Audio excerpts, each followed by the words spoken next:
है आप सभी का अल्पसंख्यक कल्याण विभाग किशनगंज में। इस वीडियो में बात करेंगे क्लास 11 साइंस के जो एमसीक्यू है उसी के बारे में बात करेंगे। ठीक है, चलिए आगे बढ़ते हैं वीडियो की ओर। मोस्ट इम्पोर्टेंट एमसीक्यू है, इसको देख लो, इससे आपका क्वेश्चन फंस सकता है बाबू। ठीक है, क्रिप्टो गैम है। अब देखते हैं क्या है ऑप्शन में। बिना बीज वाले पौधे, अंडाशय वाले पौधे, फल वाले पौधे, बीज वाले पौधे। ठीक है, मतलब वो कैसे पौधे पौधे बनते हैं। बिना बीज वाले बनते हैं, अंडाशय वाले बनते हैं, फल वाले बनते हैं या बीज वाले बनते हैं। ये बनते हैं आपको क्या, वो बिना बीज वाले बनते हैं। ठीक है, चलिए ऑप्शन देके मैं कुछ सेकंड का टाइम दूंगा, आप सेलेक्ट करें।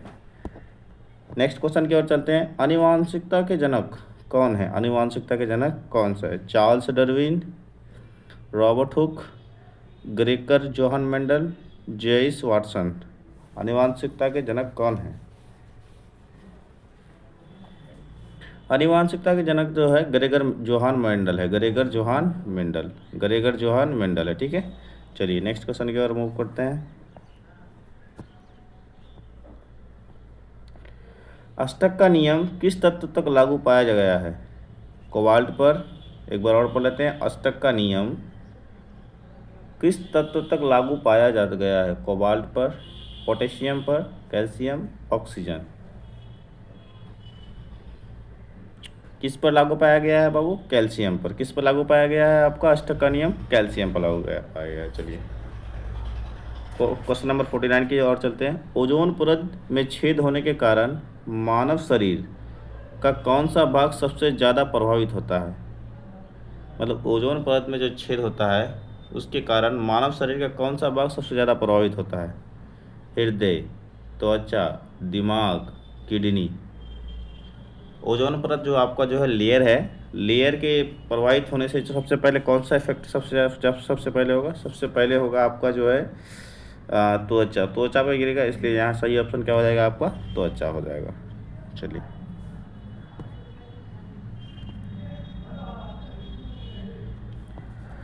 अधिकांश कवक की कोशिका भित्ति किसकी बनी होती है? अधिकांश कवक जिसको बोलते हैं हम लोग, किसकी बनी होती है? तो ये काइटिन की बनी होती है डायरेक्ट बाबू। किसकी बनी होती है? काइटिन की बनी होती है। चलिए नेक्स्ट क्वेश्चन की ओर मूव करते हैं। पदार्थ का वर्गीकरण किस आधार पर होता है? भौतिक और जैविक गुणों पर, रासायनिक गुणों पर, भौतिक और रासायनिक गुणों पर। किस आधार पर होता है पदार्थ का वर्गीकरण? बताइए आप लोग। भौतिक और रासायनिक गुणों पर क्या होता है? पदार्थ का वर्गीकरण होता है। ठीक है, पदार्थ का वर्गीकरण किस आधार पर होता है? कोई भी पदार्थ हो उसका वर्गीकरण भौतिक और रासायनिक गुणों पर होता है। चलिए नेक्स्ट क्वेश्चन की ओर। पायरावोट विखंडन के उपरांत कार्बन डाइऑक्साइड जल तथा ऊर्जा देता है। जब पायरावोट टूटता है तो वो क्या देता है? कार्बन डाइऑक्साइड, जल तथा ऊर्जा देता है। ये क्रिया कहाँ संपन्न होती है? मतलब ये क्रिया कहाँ संपन्न? केंद्रक में, माइटोकॉन्ड्रिया में, कोशिका द्रव में या हरित लवक में। ये जो है विखंडन की प्रक्रिया कहाँ संपन्न होती है? बताइए आप लोग। 53 का हो जाएगा आपका माइटोकॉन्ड्रिया में। माइटोकॉन्ड्रिया में हो जाएगा। कहाँ संपन्न होती है? माइटोकॉन्ड्रिया में संपन्न होती है। नेक्स्ट क्वेश्चन है, विद्युत चुंबकीय प्रेरण की खोज किसने की थी? एम्पियर ने, फैराडे ने, फ्लेमिंग ने, मैक्सवेल ने। किसने की थी विद्युत चुंबकीय प्रेरण की खोज? बताइए आप। विद्युत चुंबक आप जो पढ़ रहे थे चैप्टर, उसमें बताया गया था किसने खोज की थी? बताइए। फैराडे ने खोज की थी। किसने खोज की? फैराडे ने। निम्नलिखित में से कौन सा जीवाश्म ऊर्जा है? कोयला, सौर ऊर्जा, थर्मल ऊर्जा, बायोगैस। कौन सा जीवाश्म ऊर्जा है? बताइए। जीवाश्म बोले तो जलाया जा सकता है, या बहुत से बच्चा ऐसे याद रखता है जलाया जा सकता है। ठीक है, तो ये आपका कोयला है। सिंपल ही क्वेश्चन है। सोशल का भी ये क्वेश्चन हो जाता है कभी कभी।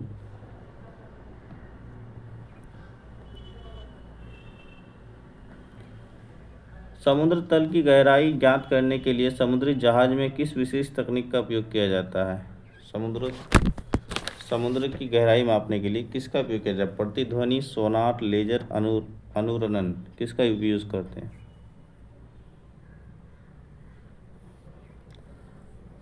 किसका यूज़ करते हैं हम लोग? सोनार का यूज़ करते हैं, ठीक है।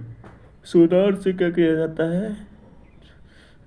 गहराई माप ज्ञात करने के लिए किया जाता है, ठीक है। चलिए आगे बढ़ते हैं।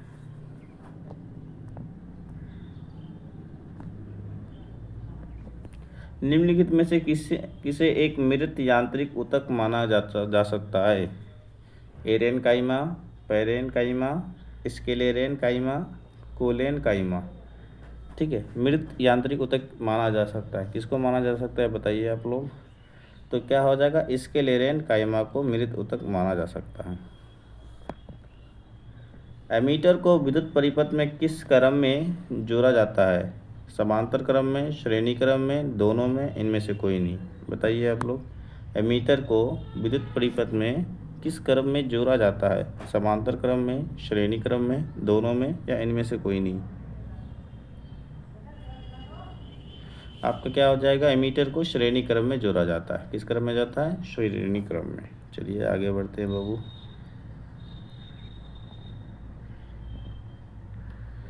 एक बस की चाल 10 सेकंड में 36 किलोमीटर प्रति घंटा है ना, 36 किलोमीटर चलता है। 72 किलोमीटर प्रति घंटा हो जाती है तो इसका त्वरण है 5 मीटर प्रति सेकंड, 2 मीटर प्रति सेकंड, या 3.6 मीटर प्रति सेकंड, या 1 मीटर प्रति सेकंड। अगर इसका सॉल्यूशन चाहिए तो नेक्स्ट वीडियो में तो आपको सॉल्यूशन दिया जाएगा। आप लोग बोलिएगा तो अभी कमेंट कीजिएगा तो ढेरों सारा नीचे आपका कमेंट बॉक्स में सॉल्यूशन दे देंगे, ठीक है। कमेंट कीजिए आप लोग, सॉल्यूशन में बना के आपको दे दूँगा। उतना टाइम नहीं है सॉल्यूशन करने का, अगर आप बोलेंगे कमेंट करके तो आपको दे दिया जाएगा, ठीक है। चलिए नेक्स्ट क्वेश्चन क्या है, इसका आंसर बता देता हूँ आपको सिर्फ, ठीक है। आंसर आपका जो है 1 मीटर प्रति सेकंड हो जाएगा, ठीक है, प्रति सेकंड स्क्वायर। रेटिना प्रकाश को परावर्तित करता है वास्तविक प्रतिबिंब में, विद्युत पर सिग्नल में, विद्युत ऊर्जा में, इनमें से कोई नहीं। बहुत इजी क्वेश्चन है, क्लास 10th का है ये। सब तो लगभग क्लास 10th का ही था, कुछ एक्स्ट्रा था जो आपका एग्जाम में आता है, वही एक क्वेश्चन एक्स्ट्रा होता है आपके लिए, ठीक है। देखिए, रेटिना प्रकाश को परावर्तित करता है वास्तविक प्रतिबिंब, विद्युत सिग्नल में, विद्युत ऊर्जा में, इनमें से कोई नहीं। यहाँ पे क्या हो जाएगा? रेटिना प्रकाश को परावर्तित क्या करता है? विद्युत सिग्नल में परावर्तित करता है। किस में करता है बाबू? विद्युत सिग्नल में। आप कोई बोलेगा वास्तविक प्रतिबिंब में, वास्तविक प्रतिबिंब में नहीं, विद्युत सिग्नल में परावर्तित करता है, ठीक है। चलिए नेक्स्ट क्वेश्चन की ओर चलिए। देखिए, करेस चक्र का एक महत्वपूर्ण उत्पाद जो एटीपी को संश्लेषण करता है, पानी, मीथेन, नाद, इनमें से कोई नहीं। पानी, मीथेन, नाद, इनमें से कोई नहीं। क्या होगा बाबू? करेस चक्र का एक महत्वपूर्ण उत्पादन जो एटीपी को संश्लेषण करता है, यानी ऊर्जा को संश्लेषण करता है, कौन करता है बताइए आप लोग? 62 का हो जाएगा नाद। क्या हो जाएगा आपका? नाद। नाद जो है एटीपी का महत्वपूर्ण संश्लेषण उत्पाद है जो, ठीक है, वही आपका एटीपी का संश्लेषण करता है। चलिए नेक्स्ट क्वेश्चन की ओर मूव करते हैं। अगर एक्स ऑक्सीजन से क्रिया करके एक्स ऑक्साइड बनाते हैं तो जो लाल लिटमस पत्र को नीला कर देते हैं तो तत्व एक्स का है धातु, अधातु, प्लास्टिक, ए और बी। क्या होगा आपका?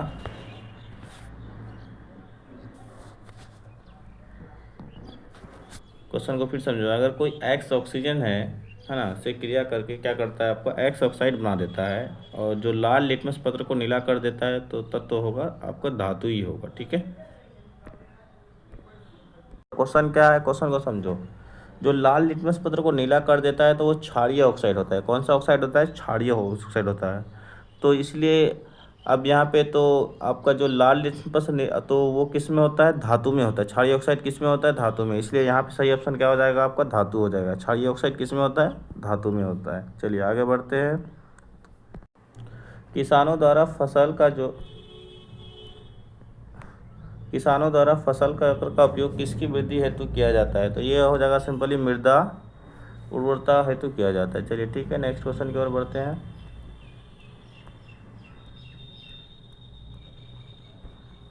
देखिए, प्रकाश संश्लेषण में निम्नलिखित में से कौन सा कथन सत्य है? ये उष्माक्षेपी अभिक्रिया है, उष्माक्षेपी अभिक्रिया है, इनमें दोनों सी या डी? कौन सा होगा आपका बाबू? प्रकाश संश्लेषण में निम्नलिखित में से कौन सा कथन सत्य है? बताइए आप लोग। 65 का हो जाएगा आपका उष्मा शोषी अभिक्रिया है। कौन सी अभिक्रिया है? उष्मा शोषी अभिक्रिया है। चलिए मिलते हैं नेक्स्ट वीडियो में। अभी तक इतना ही। जिसको भी ये 20 क्वेश्चन अच्छा लगा वो लाइक कर दें और सब्सक्राइब करके रखें ताकि नेक्स्ट क्वेश्चन आपको जल्दी मिले। अगर आपको फास्ट क्लास चाहिए फटाफट, अगर एक्सप्लेनेशन वाला क्लास चाहिए तो बोल सकते हैं कि सर एक्सप्लेन करके बताइए, तो एक्सप्लेन करके भी बताया जाएगा। ठीक है।